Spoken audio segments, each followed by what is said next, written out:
Merry video last tech deco like मैं हूं भगवान जगन्नाथ। मैं वही हूं जो युगों युगों से पूरी नगरी में रथ पर सवार होकर चलता आ रहा हूं।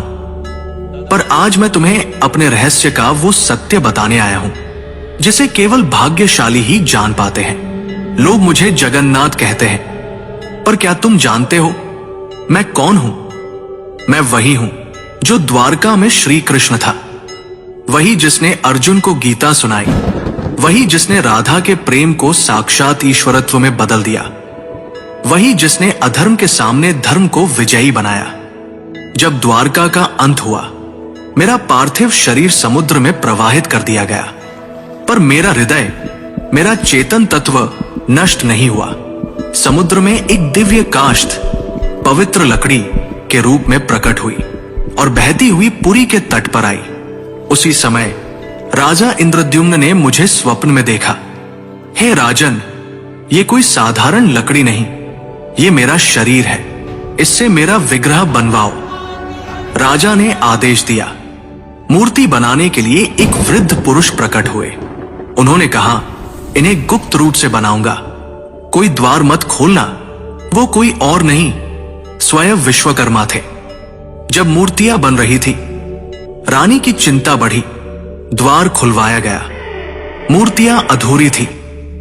मेरे हाथ नहीं थे, मेरे चरण नहीं थे, पर तभी आकाशवाणी हुई, यही मेरा विराट रूप है, यही मेरा जगन्नाथ स्वरूप है, जहां मैं हर सीमा से परे हूं।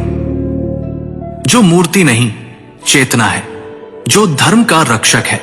राजा ने मेरे उस दिव्य हृदय को मूर्ति में प्रतिष्ठित किया। वो हृदय जो श्री कृष्ण रूपी मेरी चेतना का केंद्र था, वो आज भी मेरी मूर्ति में वास करता है।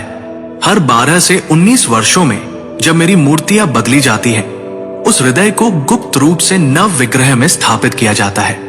कोई उसे देख नहीं सकता, कोई उसका वर्णन नहीं कर सकता, क्योंकि वो हृदय भौतिक नहीं, दिव्य है। मैं वही हूं जो कृष्ण है, विष्णु है, और फिर भी सबसे परे है। मेरी आंखें गोल हैं, क्योंकि मैं हर दिशा में देखता हूं।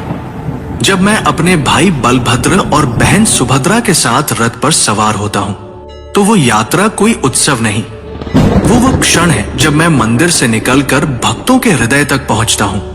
जब तुम मुझे सच्चे हृदय से पुकारोगे, ओम नमो भगवते जगन्नाथाय, तो तुम पाओगे कि मैं तुमसे कभी दूर था ही नहीं। मैं वही था तुम्हारे भीतर, तुम्हारी चेतना।